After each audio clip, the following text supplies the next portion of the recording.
Hello, good evening students. Welcome to my channel Chemistry Foundation Academy. So आज हम लोग organic chemistry start करेंगे। ये बहुत ही इम्पॉर्टेंट चैप्टर है क्लास 10 के लिए और ये आपका जो सेमेस्टर 2 एग्ज़ाम है उसमें भी आने वाला है। तो ये चैप्टर आपका इम्पॉर्टेंट होने वाला है, तो प्लीज़ आप पूरा वीडियो को अच्छी तरह से देखिए और उसको समझिएगा, ठीक है। Now start. तो ऑर्गेनिक केमिस्ट्री बेसिकली हम लोग वन बाय वन पूरा कंसेप्ट को क्लियर करते हुए आगे बढ़ेंगे। तो organic chemistry means that chemistry, ये chemistry which deals with the study of hydrocarbons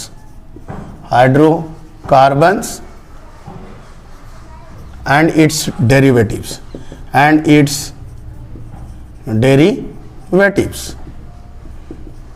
तो ये जो है ऑर्गेनिक केमिस्ट्री है जो कि स्पेशली स्टडी करता है हाइड्रोकार्बन और उसका डेरिवेटिव्स को स्टडी करता है। तभी इसका अगर हम क्लासिफिकेशन देखें, जो ये आपका इंपॉर्टेंट है ये भी, कि क्लासिफिकेशन अगर देखते हैं ऑर्गेनिक कंपाउंड्स का, that is classification of organic chemistry. तो इसका ब्रॉडली जो है हम लोग 2 पार्ट्स में इसको डिवाइड करते हैं। एक है दैट इज ओपन चेन जिसको हम लोग एलिफैटिक बोलते हैं, एलिफैटिक। और दूसरा होता है क्लोज चेन या फिर साइक्लिक। तो ये ओपन चेन को फर्दर हम लोग डिवाइड करते हैं। ये ओपन चेन डिवाइड होगा, इसको हम लोग ओपन चेन में डिवाइड करते हैं। जैसे हम लोग इसको बोलते हैं हाइड्रोकार्बन्स में एल्कीन और अल्काइन में। तो ये ओपन चेन हमारा फर्दर डिवाइड होगा 3 पार्ट्स में। एल्केन हाइड्रोकार्बन है, एल्कीन्स और अल्काइन में अल्काइंस। और ये क्लोज चेन हमको 2 पार्ट में लिखते हैं, होमोसाइक्लिक एंड, जिसको साइक्लिक भी बोलते हैं। और इसको हम लोग 2 पार्ट में डिवाइड करते हैं, होमोसाइक्लिक एंड हेटेरोसाइक्लिक, ठीक है। और ये होमोसाइक्लिक को फिर से हम लोग 2 पार्ट में डिवाइड करेंगे, ठीक है। दैट इज एलिसाइक्लिक और एरोमेटिक। तो इसको हम लोग alicyclic and aromatic means benzene. यहाँ पे हमारा बेंजीन रिंग होगा, बेंजीन रिंग। ये हमारा बेंजीन रिंग कंपलसरी है, ये हमारा बेंजीन रिंग होगा। और ये एलिसाइक्लिक है। तो इस तरह से ये हमारा ओपन चेन का classification of organic compound, open chain, close chain, that is aliphatic and aromatic, cyclic and alkane. Aliphatic को फर्दर डिवाइड किए गए alkane, alkene, alkynes. And here also cyclic को homocyclic and heterocyclic. Homocyclic further divided into 2 parts, that is alicyclic and aromatic. Aromatic means benzene ring. In case of alicyclic, it's a cyclic part like this. ये हम लोग cyclopropane, cyclobutane, cyclopropene like this, ये सब आएगा। this one या फिर ये सब हमारा that is cyclopropane, cyclobutane, cyclopentane, this one। तो साइक्लोप्रोपेन, साइक्लोब्यूटेन, साइक्लोपेंटेन, ये एलिसाइक्लिक का है। एरोमेटिक में हमारा बेंजीन रिंग आएगा। तो बेंजीन रिंग मीन्स दिस, ये हमारा बेंजीन रिंग है। ये इस तरह से बेंजीन रिंग आएगा। तो ये मोटे तौर पे ये एक ब्रॉडली हम बोलेंगे इसको, इस तरह से क्लासिफिकेशन है। हम लोग 1 बाय 1 अभी इसको आगे फर्दर स्टडी करेंगे। ओके, अंडरस्टूड ना।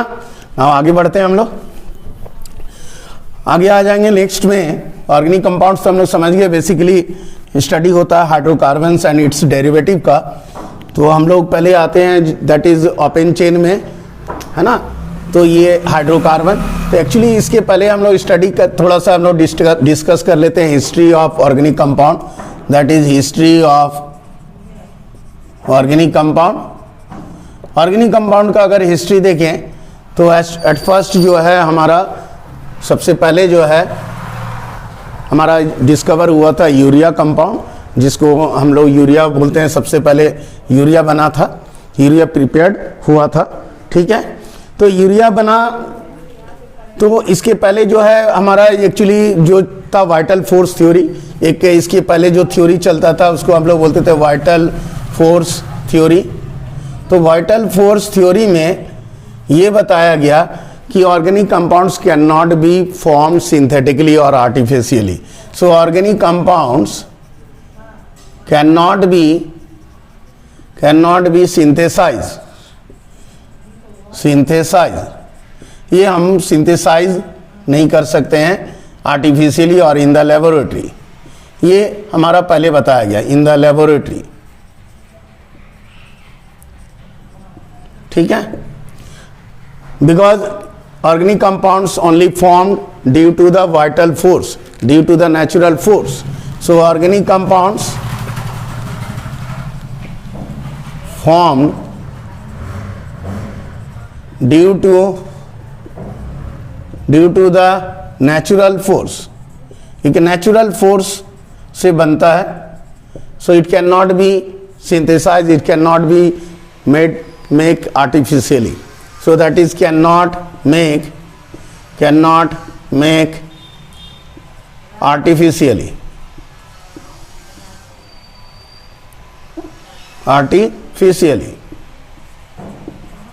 एक हम आर्टिफिशियली इसको बना नहीं सकते हैं, ये पहले बताया गया कि वाइटल फोर्स है, there are certain force, there are certain hidden force, there are certain natural force through which the organic compounds only can be formed.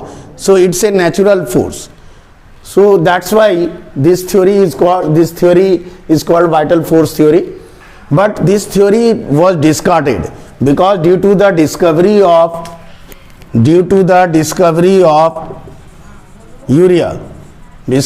of urea, so that is first organic compound।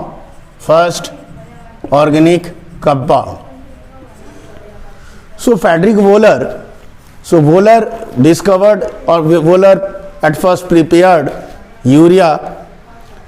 Actually he wanted to prepare the nitrogen gas, but fortunately you can say that, so it convert into it in place of nitrogen urea form. So ammonium cyanide, when he heated and it produce urea, so urea it forms first organic compound, that is NH2.CO.NH2. this one is the urea. So in place of when it heated ammonium cyanide, then in place of nitrogen it produce urea. So in this condition, in this way, the urea, the first organic compound, was prepared. So by the discovery of this urea, this theory now discarded. This theory becomes discarded. ये discarded हो गया, fail हो गया, ठीक है। तो इसके fail होने के बाद जो है डिस्कवरी, जो यूरिया के जैसे डिस्कवरी ये थ्योरी फेल हो जाता है।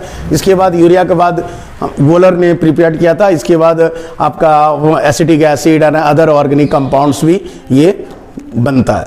So different scientist form different types of organic compound. So ये आपका इसका हिस्ट्री था, ये हिस्ट्री आपको समझ में आया ऑर्गेनिक कंपाउंड्स का। नेक्स्ट आ जाते हैं हम लोग आगे।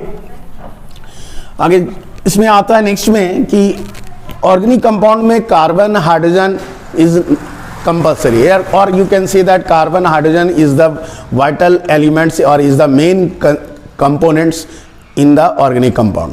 तो ऑर्गेनिक कंपाउंड्स का मेन कंपोनेंट्स हम लोग कार्बन एंड हाइड्रोजन बोलते हैं, दैट्स वाई हाइड्रोकार्बन्स। और इसके साथ साथ other derivatives like oxygen, nitrogen, etc। तो ये जो ऑर्गेनिक कंपाउंड्स है बेसिकली इसमें हम लोग एक पढ़ते हैं unique nature of carbon, unique nature of carbon. So unique nature of carbon, carbon का क्या यूनिक नेचर होता है? So due to the tetravalency, first one है जो इसका जो ड्यू टू टेट्रावेलेंसी, ये टेट्रावेलेंट होता है। So carbon is tetravalent, carbon is tetravalent, ये टेट्रावेलेंट होता है मतलब 4 valency, 4 valence electron, that is 4 valence electron. ये 4 वैलेंस इलेक्ट्रॉन है। तो ये इसके कारण क्या होता है, एक यूनिक प्रॉपर्टी डेवलप होता है, that is self linking property. So due to this it develops, ये develop self linking, a self linking property. Self linking property जो है, सेल्फ लिंकिंग प्रॉपर्टी, तो self linking property means carbon carbon form, that is it form long chain of carbons. ये long chain of carbon का जो है ये compound बन सकता है, it can be form long chain of carbon like this. जैसे ये कार्बन है आपस में, ये लंबा चेन ये बन सकता है ऐसे करके, इधर भी बन सकता है, इधर भी बन सकता है। तो it has the ability to form long chain of carbon. Here also, इधर भी आ सकता है, इस साइड भी बन सकता है कार्बन, इधर भी जुड़ सकता है, बिकॉज ये 4 वैलेंस इलेक्ट्रॉन है, 1 2 3 4 आप देख रहे हैं यहाँ 1 2 3 4, यहाँ भी 1 2 3 4, 4 वैलेंस इलेक्ट्रॉन है। तो यहाँ भी आप कार्बन ऐड हो सकता है, इवन हाइड्रोजन भी ऐड हो सकता है, इवन इधर और कार्बन भी है, इधर भी कार्बन ऐड हो सकता है, इधर भी कार्बन ऐड हो सकता है। तो इस तरह से ये आप देखेंगे तो कार्बन, हम इधर भी कार्बन ऐड हो सकता है, इधर भी कार्बन ऐड हो सकता है, इधर भी ऐड हो सकता है कार्बन। तो ये इस साइड भी हम कार्बन ऐड कर सकते हैं, इधर भी कार्बन ऐड कर सकते हैं, इवन हाइड्रोजन भी ऐड हो सकता है इधर इस साइड। तो इन दिस वे ये कार्बन हाइड्रोजन जो है ये ऐड होकर चेन बन सकता है। Means if you want to, अगर हम बढ़ाना चाहें तो यहाँ कार्बन इस तरह से बढ़ते जाएगा और ये कार्बन का चेन, चाहे स्ट्रेट चेन हो, ये सीधा बने या फिर ये ब्रांच बने, either it straight chain, long chain, और इट फॉर्म द ब्रांच। तो ये ब्रांच के रूप में भी आ सकता है इस तरह से। So it has the unique ability to self linking of carbon atom and form a long chain, either straight chain or branch chain. Even cyclic chain भी आ सकता है like this। ये अगर ये कार्बन है ऐसे करके आपस में जुड़ सकता है। तो इस तरह से ये different types of chain form करता है। and this self linking property is known as catenation property। इसी को हम लोग catenation property बोलते हैं। तो this self linking property is known as catenation property। इसी को हम लोग क्या बोलेंगे, कैटेनेशन प्रॉपर्टी। तो ये हमारा कैटेनेशन प्रॉपर्टी कहलाता है, ठीक है। दिस इज कैटेनेशन प्रॉपर्टी, दिख रहा है आप लोगों को, TiO1, this is catenation property. तो ये आपका समझ में आया, due to the unique property of carbon. Carbon का यहाँ पे यूनिक प्रॉपर्टी होने के कारण होता है, ठीक है। अब आगे आते हैं नेक्स्ट में। तो अब इसमें स्टार्ट करते हैं हम लोग हाइड्रोकार्बन में। जैसे हम लोग पढ़ रहे थे क्लासिफिकेशन में, जैसे हाइड्रोकार्बन आता है फर्स्ट में, ओपन चेन या ब्रांच जो आता है उसमें आता है हाइड्रोकार्बन। तो हाइड्रोकार्बन्स बेसिकली तो हाइड्रोकार्बन का अगर क्लासिफिकेशन देखें तो इसको हम लोग 3 टाइप में डिवाइड करते हैं, दैट इज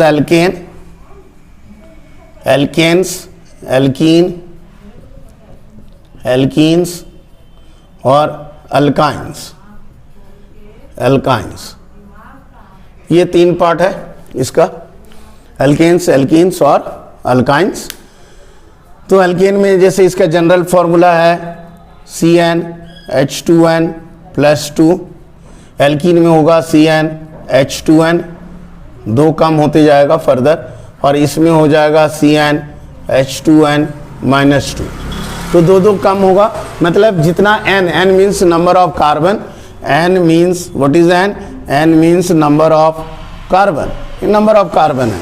अगर आप यहाँ पुटअप करें इफ n = 1 तो क्या होगा, C1H2 × 1 + 2 मतलब CH4, ये आपका मीथेन हो गया।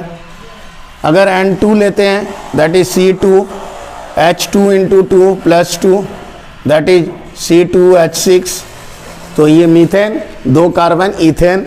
If N3 means number of carbon is 3 then C3 so यहाँ पे हो जाएगा 3 into 2 plus 2 that is C3H8। तो इस तरह से हमको क्या होता है कि 1 carbon methane, ethane, propane, now N4 that is butane, ये हो जाएगा C4H12 H10 दैट इज ये हमारा हो गया C4H10, ये ब्यूटेन हो गया, this is butane. N5 that is C5H12 that is pentane. तो इस तरह से C6 का कार्बन 6 रहेगा तो हेक्सेन, 7 होगा तो हेप्टेन, 8 होगा तो ऑक्टेन, 9 होगा तो नोनेन एंड डेकेन 10। तो इस तरह से हमारा जो है 1 2 3 4 methane, ethane, propane, butane, pentane इस तरह से फॉर्म करेगा और ये इसका जनरल फॉर्मूला हुआ। ठीक है। सिमिलरली आपका यहाँ पे जब देखेंगे, देखिए ये जस्ट कार्बन का डबल हाइड्रोजन है, डबल में 2 ऐड करो, जैसे 2 2 कार्बन 1 है, 2 2 जा 4 और प्लस 2, 3 2 जा 6 प्लस 2, 4 2 जा 8 प्लस 2, 5 2 जा 10 प्लस 2। तो ये हाइड्रोजन में आपको प्लस डबल 2 इंटू 2 प्लस 2 करना है, तो ये हाइड्रोजन आपका निकल जाएगा। तो इस तरह से आपका यहाँ एल्कीन में देखो जस्ट डबल, यहाँ जस्ट डबल होगा, लेकिन ये जो है कार्बन ये डबल बॉन्डेड में, ये सिंगल बॉन्ड है। एल्केन जो है हमारा सिंगल बॉन्डेड है, ये हमारा सिंगल बॉन्ड, ये डबल बॉन्ड। तो ये हमारा इस तरह से हम इसको पहले मिटा दे रहे हैं यहाँ पे, इसको देखिए ऐसे, क्लियर है। तो ये हमारा बेसिकली क्या हो गया, सिंगल बॉन्ड कंपाउंड है, that is single bonded compound, single bonded compound है। जैसे आपको यहाँ भी दिखा दे रहे हैं, जैसे मीथेन है, जैसे मीथेन दिए थे CH4, तो ये सिंगल बॉन्ड होगा। इस तरह से हाइड्रोजन का 4 इलेक्ट्रॉन, कार्बन का 4 इलेक्ट्रॉन, 4 वैलेंस इलेक्ट्रॉन कार्बन का, और हाइड्रोजन जो है इस तरह से 4 हाइड्रोजन ये अटैच होगा with the single covalent bond, with the single covalent bond, carbon का 4 valence electron attach with the 4 other carbon atom with single covalent bond, single covalent bond से जुड़ा हुआ है। तो इसको हम लोग बोलेंगे CH4, ये हमारा कोवलेंट बॉन्ड हुआ। तो ये इस तरह से अगर हम इथेन का देखें, इसका भी स्ट्रक्चर देख लीजिए, इथेन दैट इज C2H6, यहाँ भी हमारा सिंगल कोवलेंट बॉन्ड, ये कार्बन इसके साथ जुड़ेगा, 1 2 3 4, देखिए यहाँ पे 1 2 3 4 4 वैलेंस इलेक्ट्रॉन, और यहाँ हम जो फ्री इलेक्ट्रॉन है उसमें हम हाइड्रोजन को ऐड करेंगे। तो इस तरह से सिंगल कोवलेंट बॉन्ड पूरा होगा, ये हाइड्रोजन के साथ जुड़ेगा सिंगल कोवलेंट बॉन्ड के थ्रू से, यहाँ इलेक्ट्रॉन है हाइड्रोजन का, और इस तरह से हमारा ऑटोमेटिकली ये C2H6 हो गया इथेन। तो इस तरह से आप बना सकते हैं। अगर प्रोपेन बनाना है, प्रोपेन तो 3 कार्बन एटम्स, जैसे ये सिंगल कोवलेंट बॉन्ड है, यहाँ देखिए, तो ये सब जुड़ा हुआ है एक एक बॉन्ड वैलेंस इलेक्ट्रॉन से। अब इसका फ्री इलेक्ट्रॉन 1 2 3, मतलब 1 2 3 4, इसका देखें तो 1 2 है, 3 एंड 4, इसका देखें तो 1 यहाँ पे 2 3 4, इस तरह से 4 वैलेंस इलेक्ट्रॉन देने के बाद आप इधर हाइड्रोजन जो फ्री इलेक्ट्रॉन है वहाँ आप हाइड्रोजन ऐड करते जाइए। तो इस तरह से अगर हम ऐड करते हैं यहाँ पे, तो ये ऑटोमेटिकली हमारा प्रोपेन हो गया, दैट इज C3H8। तो देखो 1 2 3 4 5 6 7 8, तो C3H8 दैट इज प्रोपेन का स्ट्रक्चर हो गया। तो प्रोपेन इस तरह से हम जो है methane, ethane, propane, butane, pentane जो भी है उस कार्बन का हम एल्केन का स्ट्रक्चर बना सकते हैं। तो ये सिर्फ ध्यान देना है कि कार्बन कार्बन जब भी ऐड करते हैं सिंगल बॉन्ड के थ्रू से और फ्री 4 वैलेंस इलेक्ट्रॉन यहाँ पे इस तरह से हम लोग चेक करेंगे तो ऑटोमेटिकली स्ट्रक्चर हमारा बन जाएगा।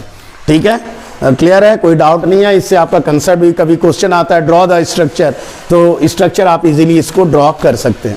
नेक्स्ट में अब आते हैं यहाँ पे, अगला जो आ रहा है हमारा दैट इज एल्कीन। एल्कीन में हमारा होगा डबल बॉन्ड, ये डबल बॉन्डेड होता है, डबल बॉन्डेड कंपाउंड।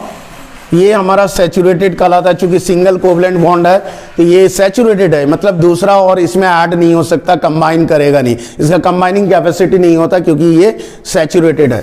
तो इसको हम लोग सैचुरेटेड हाइड्रोकार्बन्स भी बोलते हैं, सैचुरेटेड कंपाउंड। ये हमारा सैचुरेटेड हाइड्रोकार्बन्स है।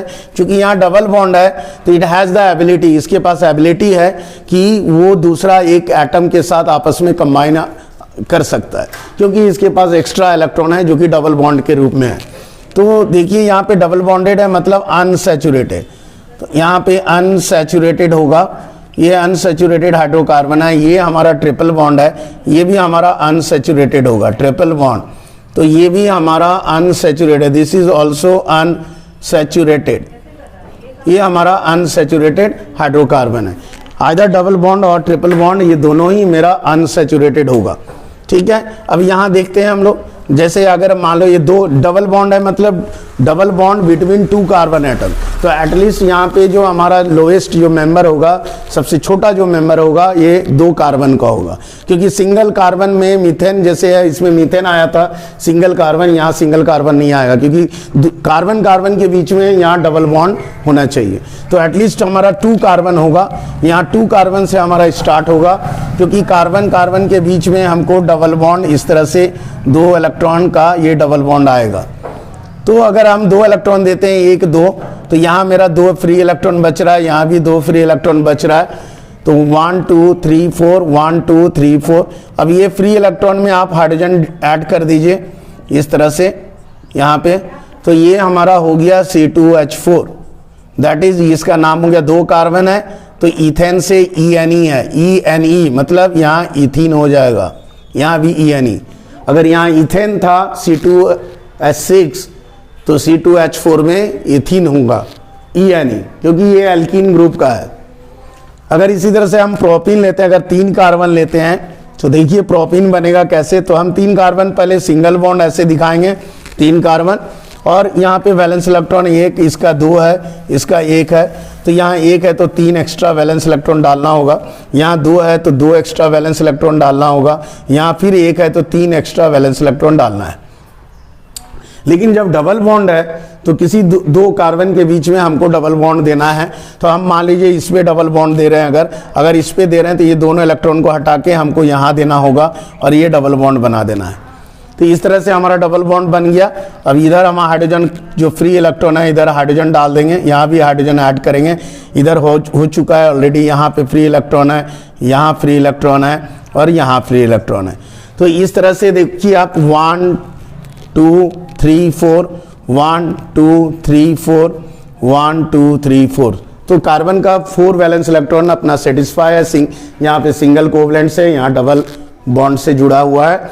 तो इस तरह से ये हमारा प्रोपीन कहलाएगा, दिस इज कॉल्ड प्रोपीन।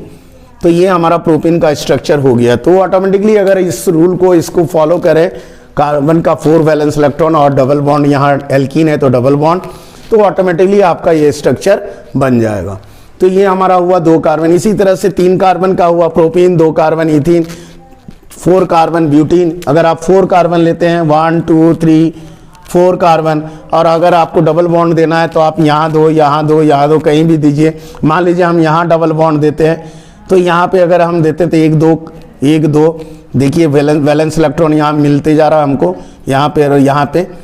तो ये 1 2 1 2 3 ऑलरेडी हो चुका, तो यहाँ 1 4 1 2 3 ऑलरेडी हो चुका, तो यहाँ 4 1 है यहाँ पे, तो 2 3 4, यहाँ पे 1 है तो 2 3 4। इस तरह से आप फ्री इलेक्ट्रॉन को आप हाइड्रोजन के साथ ऐड करते जाइए इस तरह से। यहाँ भी हम फ्री इलेक्ट्रॉन के साथ हम ऐड कर रहे हैं, और ये हमारा ऑटोमेटिकली देखिए चारों सेटिस्फाई हो गया वैलेंस इलेक्ट्रॉन।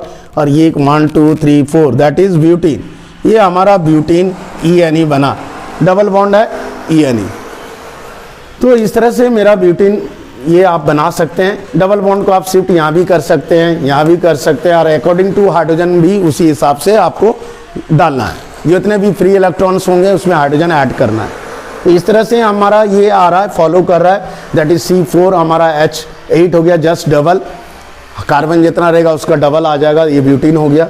सिमिलरली अब आपका ये कंप्लीट हुआ, ये अनसैचुरेटेड है क्योंकि ये ऐड हो सकता है। कैसे ऐड होगा देखो, अनसैचुरेटेड अगर दिखाना है तो जैसे मान लीजिए C2H4 दिखाए थे, दैट इज इथीन है, ये इथीन है।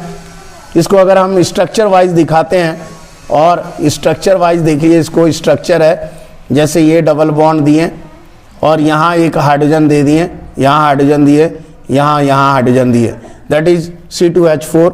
अगर हम इसमें ऐड करें हाइड्रोजन तो ये क्या हो जाएगा, सिंगल बॉन्ड में कन्वर्ट हो जाएगा, ऐड हो जाएगा। ये हमारा डबल बॉन्ड से सिंगल बॉन्ड में कन्वर्ट इस तरह से मेरा हो जा रहा है। दैट इज ये इथीन है, तो ये इथीन से ENE से इथेन हो गया, ENE मतलब एडिशन रिएक्शन हो रहा है। जब एडिशन हो रहा है इसीलिए ये सैचुरेटेड रिएक्शन है, मतलब हाइड्रोजन को ऐड करने का कैपेसिटी है इसमें। तो इस तरह से ये हमारा इथेन में कन्वर्ट हो रहा है, एडिशन रिएक्शन फॉलो करेगा, तो ये अनसैचुरेटेड है। लेकिन इसमें एडिशन रिएक्शन फॉलो नहीं करेगा, डू नॉट फॉलो, यहाँ पे एडिशन रिएक्शन नहीं होगा, ऐड हमारा हाइड्रोजन के साथ नहीं होगा, क्योंकि ऑलरेडी सिंगल कोवलेंट बॉन्ड से चारों वैलेंस इलेक्ट्रॉन जुड़ा हुआ है। ठीक है, अब यहाँ पे देखिए नेक्स्ट में आ जाते हैं, दैट इज ट्रिपल बॉन्ड में।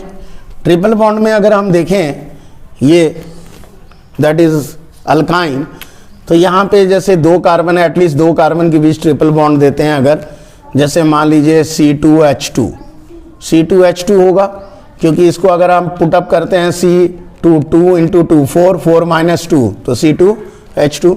यहाँ अगर 3 लेते हैं तो C3, और यहाँ पे H क्या होगा 2 इंटू 3 माइनस 2, मतलब कितना हो गया, दैट इज ये हो गया C3H4, C3H4 हो जाएगा। अगर इसको हम सॉल्व करें तो क्या होगा C3H6 6 minus 2 that is C3H4।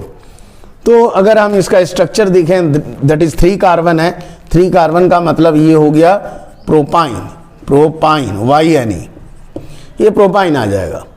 तो अगर हम 3 कार्बन दिखा दें स्ट्रक्चर 1 2 3 3 कार्बन प्रोपेन होता है, लेकिन हमको YNE ट्रिपल बॉन्ड देना है, तो यहाँ भी दे सकते हैं। यहाँ मान लीजिए हम यहाँ पे ट्रिपल बॉन्ड देते हैं, यहाँ और यहाँ, तो ये 3 इलेक्ट्रॉन यहाँ इंगेज हो गया, यहाँ 3 इलेक्ट्रॉन इसका इंगेज हो गया, तो यहाँ एक ही इलेक्ट्रॉन होगा, यहाँ 1 2 3 और 1 4 ऑलरेडी है, यहाँ एक ही है तो 1 2 3 4 इस तरह से हमारा आ गया। और यहाँ अगर हम स्ट्रक्चर बनाएं तो ये हमारा H यहाँ आएगा, यहाँ ऑलरेडी कंपाउंडेड है, यहाँ पे हमारा फ्री इलेक्ट्रॉन है, तो यहाँ हम H देंगे, और इस तरह से ये हमारा कंपाउंड बन गया। This is called propyne, that is 1 2 3 C3H4 1 2 3 4। तो इस तरह से मेरा प्रोपाइन हो गया। अगर हम इसी सिमिलरली इसी तरह से इथाइन जो हम बता रहे थे इथाइन, तो ये 2 कार्बन का भी हम बना सकते हैं। तो 2 कार्बन में ट्रिपल बॉन्ड देना होगा, क्योंकि YNE means triple bond, YNE means triple bond. तो यहाँ पे 3 इलेक्ट्रॉन इस तरह से इंगेज है, इधर एक फ्री इलेक्ट्रॉन हाइड्रोजन रहेगा, इधर भी एक फ्री इलेक्ट्रॉन हाइड्रोजन। तो ये हमारा हो गया C2H2 C। तो ये YNE अल्काइंस का, अल्काइंस में फिर आगे का एक एग्जाम्पल है, अनदर एग्जाम्पल, एक और एग्जाम्पल आप लोग देख लीजिए। जैसे ये प्रोपाइन है 1 2 3 प्रोपाइन, ट्रिपल बॉन्ड हम कहीं भी दे सकते हैं, यहाँ दे सकते हैं, यहाँ भी। तो मान लीजिए YNE है तो यहाँ ट्रिपल बॉन्ड दिए, ठीक है।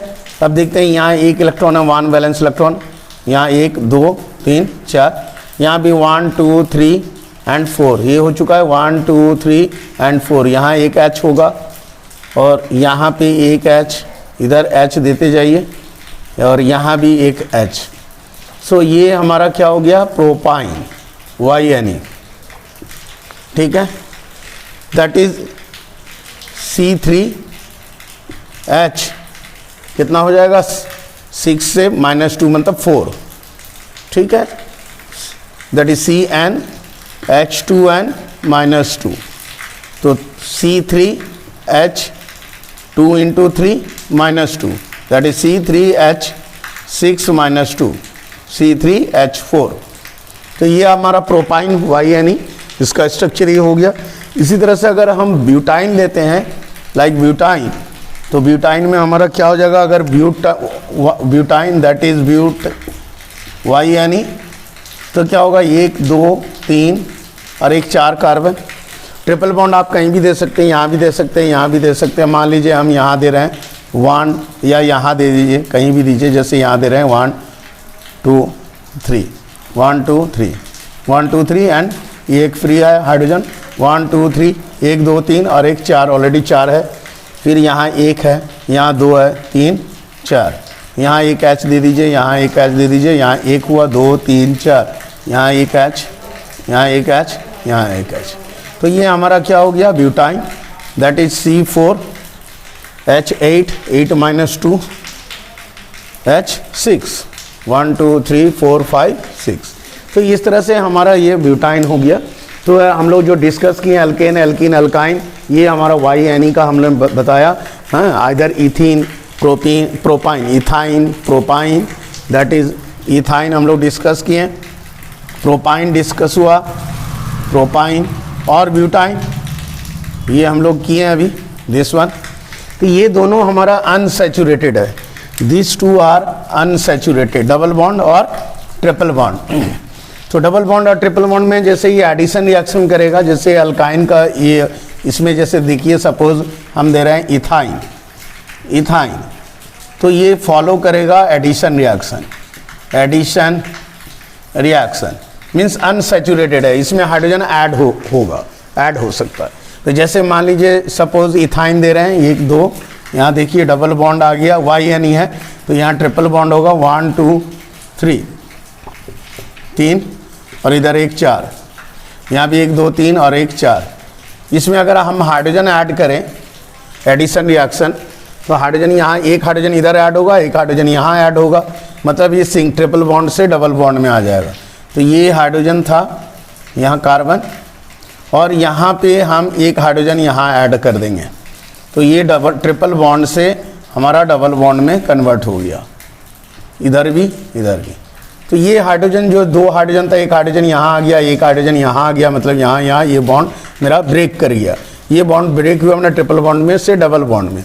फिर अगर हम इसको और फर्दर हाइड्रोजन ऐड करें प्लस हाइड्रोजन, तो हमारा क्या होगा, ये फिर से देखिए डबल बॉन्ड से सिंगल बॉन्ड में आ जाएगा। ये H था पहले से, तो ये हमारा सिंगल बॉन्ड में आ जाएगा, एक H यहाँ आ जाएगा और यहाँ भी एक H यहाँ पे आ जाएगा, और ये मेरा कन्वर्ट हो गया इथेन में। तो इस तरह से हम देख रहे हैं क्या, इथाइन से ये अल्केन में आ गया, that is it converts ethyne, ethyne से कन्वर्ट हो गया अल्केन में। मतलब इथाइन पहले हम हाइड्रोजन जोड़े, तो ये हमारा किस में आया, इथीन में, इथीन से फिर हाइड्रोजन ऐड किए, तो ये हमारा इथेन आ गया, दैट इज इथेन। ये तो इस तरह से एडिशन रिएक्शन ये हमारा फॉलो किया, और ये इथाइन से इथेन में कन्वर्ट हो गया, तो ये अनसैचुरेटेड है। तो इस तरह से ये हमारा एडिशन रिएक्शन को फॉलो करेगा अनसैचुरेटेड हाइड्रोकार्बन, राइट, क्लियर। अब आ जाते हैं जल्दी से नेक्स्ट, ये तो क्लियर हो गया। नेक्स्ट आ जाते हैं अब हम लोग फंक्शनल ग्रुप में। फंक्शनल ग्रुप एक इम्पॉर्टेंट है, हाँ, functional group, that is functional group. Functional group क्या है, ये एक ग्रुप ऑफ एटम्स है, it is a group of atom, group of atoms which, और that बोलेंगे which determines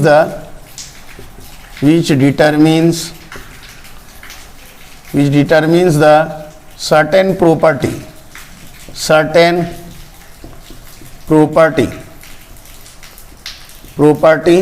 of an organic compound, ठीक है।